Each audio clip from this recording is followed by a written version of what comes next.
तो पिछले एपिसोड में सिंगजुन बुरी तरह से जख्मी होकर एक जगह पर बेहोश हो गया था, जिसके बाद अगले सीन में हम देखते हैं कि वो अभी भी उसी कंडीशन में वहीं पर बेहोश पड़ा होता है। और जब इसके कुछ समय के बाद उसे होश आता है तो फिर वो सोचने लगता है कि आखिरकार अब वो सेफ जगह पर आ गया है। लेकिन तभी हम देखते हैं कि वह छोटी लड़की अभी भी इसके पास में थी और वो इसे देख कहती है कि फाइनली अब तुम जाग गए। जिसके बाद सिंगजुन खड़ा होने के लिए अपना हाथ उसके आगे करता है और फिर वो लड़की इसे उठने में मदद करती है। लेकिन इसी के साथ हम देखते हैं कि उसे सिंगजुन के इंजरी के बारे में भी बहुत ज्यादा चिंता थी और इसीलिए वो उसे कहती है कि अभी भी तुम बहुत ही बुरे तरीके से जख्मी हो, जिसके वजह से तुम्हें जल्दी ही मेडिकल केयर देने की जरूरत है। लेकिन असल में सिंगजुन को पता नहीं था कि आखिरकार वो इस समय कहाँ पर है और इसीलिए वो लड़की से इस जगह के बारे में पूछता है। तब इस पर वह लड़की इसे बताती है कि यह जगह जियो सियाओ सिटी का बाहरी हिस्सा है और हमारा यी कैसल यहाँ से केवल कुछ ही दूरी पर है। इसके बाद वह लड़की इसे बताती है कि मेरा नाम यी सुवान है और इसी के साथ वो सिंगजुन के बारे में भी पूछती है। जिसके बाद सिंगजुन उसे अपना नाम बताता है, लेकिन बुरे तरीके से जख्मी होने के वजह से उसकी कंडीशन खराब होती जा रही थी और इसी के साथ अब उसे बात करने में भी दिक्कत हो रही होती है। यह देख सुवान तुरंत उससे कहने लगती है कि अभी भी आप बुरी तरह से जख्मी हैं और इसीलिए अभी आपको ज्यादा बात करने की जरूरत नहीं है। इसके बाद वो सिंगजुन को अपने साथ लेती है और अब इसे यहाँ से लेकर अपने यी कैसल के तरफ जाने लगी थी। लेकिन इसके दौरान हम देखते हैं कि इसके इस टैलेंट के वजह से सिंगजुन भी थोड़ा सा हैरान हो गया था और फिर कहने लगता है कि यह लड़की तो अभी केवल 15 से 16 साल की है, लेकिन वो इतने कम एज में ही हेवनली स्पिरिट रिल्म के 3rd लेवल में भी चली गई है, जो कि नॉर्थर्न डेजर्ट में देखने के लिए बहुत ही रेयर कंडीशन में मिलता है। और इसीलिए अब इन सभी बातों के वजह से उसकी हैरानी और भी ज्यादा बढ़ती ही जा रही थी।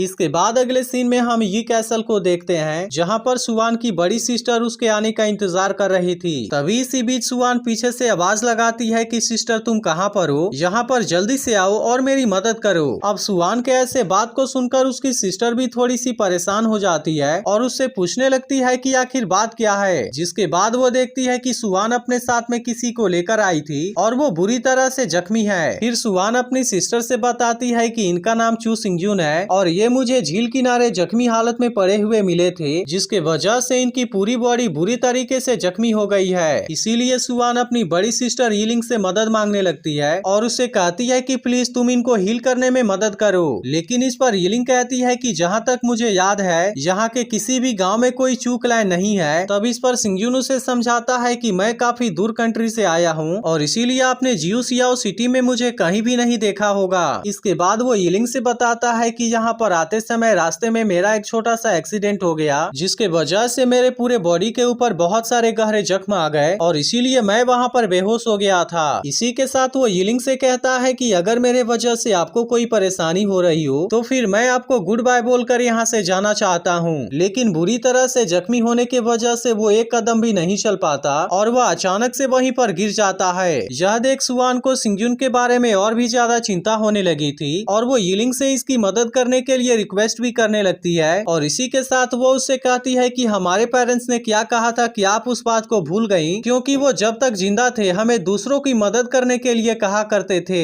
अब इसके इस बात को सुनकर यीलिंग इसकी मदद करने के लिए रेडी हो जाती है। जिसके बाद हम देखते हैं कि उसने पकौड़ा मार्शल स्पिरिट को बाहर निकाल लिया था और इसके पावर के मदद से वो इसके कुछ इंजरी को हील भी कर देती है। इसी के साथ हम देखते हैं कि सिंगजुन इसके कल्टीवेशन लेवल के बारे में जानकर थोड़ा सा हैरान हो गया था, क्योंकि अभी यीलिंग की एज उतनी ज्यादा नहीं थी, जबकि उसकी कल्टीवेशन पहले से ही यिन यांग रिल्म के लेवल 3 में चली गई है और इसी के साथ उसके पास वाला एंशिएंट ट्राइपोड मार्शल स्पिरिट भी लेवल 6 में चला गया था। जिसके बाद सिंगजुन सोचने लगता है कि मैंने तो इसके बारे में कभी उम्मीद नहीं किया था कि फेरी पैलेस के प्रैक्टिशनर ट्रू स्पिरिट कॉन्टिनेंट के प्रैक्टिशनर से ज्यादा डिफरेंट नहीं है, बल्कि इनके बीच में केवल यही डिफरेंस है कि इन दोनों दुनिया के मार्शल प्रैक्टिशनर के बीच में बहुत ही ज्यादा गैप है। तभी यीलिंग सिंगजुन से कहने लगती है कि तुम्हारी रेजिलेंस तो बहुत ही अच्छी है, लेकिन फिर भी तुम्हारे स्पिरिट सी के अंदर बहुत सारे डैमेज आ चुके हैं, इसीलिए तुम्हारे इंजरी को हील करने के लिए स्पिरिचुअल एनर्जी का यूज नहीं किया जा सकता। इसीलिए मैं चाहती हूँ कि इसके लिए तुम मुझे थोड़ा सा टाइम दो और इसके दौरान मैं तुम्हें पूरी तरह से हील कर दूंगी। जिसके बाद हम देखते हैं कि सिंगजुन इसके इस मदद के लिए उसे थैंक यू कहता है, जिस पर सुवान उससे कहती है कि आपको इसके लिए ग्रेटफुल होने की जरूरत नहीं है। लेकिन इसी के साथ हम देखते हैं कि यीलिंग अब सिंगजुन के खूबसूरती के बारे में भी बात करने लगी थी और फिर सोचने लगती है कि यह आदमी तो बहुत ही ज्यादा हैंडसम है है, लेकिन फिर वो सोचने लगती है कि मुझे इसके बारे में ज्यादा ध्यान नहीं देना चाहिए क्योंकि आखिरकार वो केवल मेरा एक पेशेंट है। तभी सुवान सिंगजुन से कहने लगती है कि आप तो यहाँ पर एक आउटसाइडर हैं, जिसके वजह से शायद ऐसा हो सकता है कि आप इसके बारे में नहीं जानते हो, लेकिन असल में हम यहाँ पर एक बहुत ही पावरफुल यी फैमिली के रूप में जाने जाते हैं और ये जिउसियाओ सिटी के बाहर का एक विलेज है। इसी के साथ वो इसे बताती है कि शुरुआत में हमारे फादर यी फैमिली के मास्टर थे, लेकिन एक दिन एडवेंचर के समय मेरे पेरेंट्स की मौत हो गई और इस तरह से वे लोग हमें यहाँ पर अकेले छोड़कर चले गए। लेकिन फिर वहाँ के लोग धीरे धीरे हमारे ऊपर प्रेशर बनाने लगे और इसीलिए वहाँ के प्रॉब्लम से बचने के लिए मेरी सिस्टर मुझे लेकर यहाँ पर हर्ब गार्डन में आ गई। अब इन सभी बातों के बारे में जानकर सिंगजुन भी थोड़ा सा उदास हो गया था और फिर सोचने लगता है कि इनकी प्रॉब्लम तो उससे भी ज्यादा बड़ी है जैसा कि मैंने सोचा था। इसी के साथ वो कहता है कि यिलिंग भले ही एक लड़की है, लेकिन वो बहुत ही ज्यादा दयालु है और उसका दिल भी काफी मजबूत है। इसके बाद यिलिंग सिंगजुन से अंदर चलने के लिए कहती है, लेकिन तभी इसी बीच हम देखते हैं कि यहाँ पर एक आदमी आ गया था जो यिलिंग से कहने लगता है कि तुमने मुझे देखकर मुझे हेलो क्यों नहीं बोला। और इसके बाद वो सिंगजुन को इनके साथ में देख इनसे पूछता है कि आखिर ये आदमी कौन है और वो यी फैमिली के अंदर कैसे आ गया। तब इस पर यिलिंग उससे कहती है कि तुम्हें इस बात से कुछ भी लेना देना नहीं है, जिसके वजह से तुम्हें इसके बारे में जानने का कोई भी मतलब नहीं बनता। तब इस पर वो आदमी भी यिलिंग से कहता है कि तुम्हारी बात पूरी तरह से सही है और इसीलिए तुम जो भी करो उस बात से मुझे कोई भी मतलब नहीं रखना चाहिए, लेकिन मुझे लगता है कि अगर बाकी लोगों को पता चला कि तुम किसी आदमी को अपने फैमिली में लेकर आई हो तब इसके वजह से शायद तुम्हारा रेप्यूटेशन बर्बाद हो जाएगा। लेकिन अब इसके ऐसे बातों को सुनकर यिलिंग सिंगजुन के सामने आकर खड़ी हो जाती है और फिर वह उस आदमी से कहती है कि इसीलिए अब तुम्हें यहाँ से चले जाना चाहिए क्योंकि मैं नहीं चाहती कि अब हमें यहाँ पर कोई डिस्टर्ब करे। तब इस पर वो आदमी कहता है कि मैं उन लोगों को बिल्कुल भी पसंद नहीं करता जिनके मदर या फादर नहीं होते और अब इतनी बात कहकर वो यहाँ से जाने लगता है। वहीं दूसरी तरफ हम देखते हैं कि इन सभी बातों से सिंगजुन भी थोड़ा सा परेशान हो गया था और वह सोचने लगता है कि इनके फैमिली की कंडीशन तो बहुत ज्यादा खराब है जिसके बारे में मैंने सोचा भी नहीं था। फिर अगले सीन में हम देखते हैं कि यिलिंग ने सिंगजुन का ट्रीटमेंट करना शुरू कर दिया था, जहां पर सुवान सिंगजुन से कहती है कि आप यहां पर हर्ब गार्डन में खुद को शांति के साथ में रिकवर कर सकते हो क्योंकि मेरे सिस्टर के परमिशन के बिना यहाँ पर कोई भी नहीं आ सकता।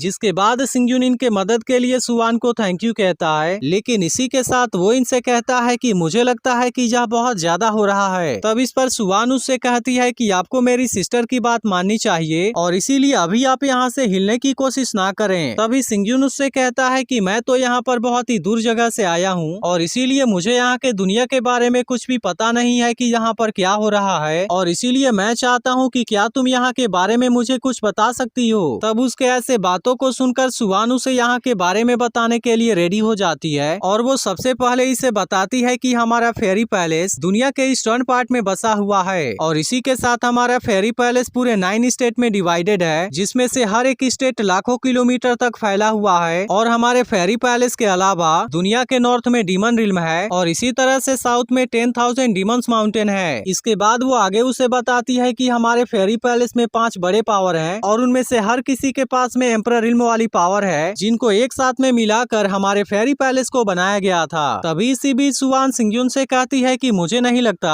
आपको ट्रू स्पिरिट कॉन्टिनेंट के बारे में भी पता होगा, जिस पर सिंगजुन उससे झूठ कहता है कि हाँ मैं उसके बारे में बिल्कुल भी कुछ नहीं जानता। तब इस पर सुवान उससे कहती है कि ट्रू स्पिरिट कॉन्टिनेंट पूरी तरह से एक बंजर जगह है, लेकिन इसके बाद भी ट्रू स्पिरिट कॉन्टिनेंट और हमारा फेरी पैलेस 2 टेलीपोर्टेशन फॉर्मेशन के द्वारा कनेक्टेड हैं। और इसके बाद वो आगे बताती है कि आज से 10,000 साल पहले यहाँ पर एक बहुत ही बड़ी वॉर हुई थी, जिसके दौरान डीमन रिल्म और 10,000 डीमंस माउंटेन के प्रैक्टिशनर ने एक साथ मिलकर उस टेलीपोर्टेशन फॉर्मेशन को डिस्ट्रॉय करने का कोशिश किया और इस तरह से वो दोनों टेलीपोर्टेशन फॉर्मेशन को एक दूसरे से अलग कर देना चाहते थे और इसी वजह से वह टेलीपोर्टेशन फॉर्मेशन डैमेज हो चुके हैं, जो कि उन दोनों टेलीपोर्टेशन फॉर्मेशन को फिर से रिफाइन करना चाहते थे। इसीलिए फॉर्मेशन को रिफाइन करने के लिए यहाँ से बहुत सारे लोग स्टारलाइट एंशिएंट रोड पर गए थे, लेकिन आज तक भी हमें वहाँ से कोई भी न्यूज नहीं मिल पाया। अब इसके बारे में सुनते ही सिंगजुन को रियलाइज होता है कि वो जिस रास्ते से होकर आया था असल में वो स्टारलाइट एंशिएंट रोड ही था। तभी सुवान उसे बताती है कि जब यहाँ पर ऐसी सिचुएशन क्रिएट हो गई तब यहाँ के 5 बड़े एम्परर में से 2 एम्परर वहाँ पर गए और फॉर्मेशन को रिफाइन करने के लिए वे लोग भी स्टारलाइट एंशिएंट रोड में एंटर किए, लेकिन इसके बाद भी वहाँ का रिजल्ट पहले के जैसे ही रहा और आज 10,000 साल के बाद भी हमें इसके बारे में कोई भी न्यूज नहीं मिला।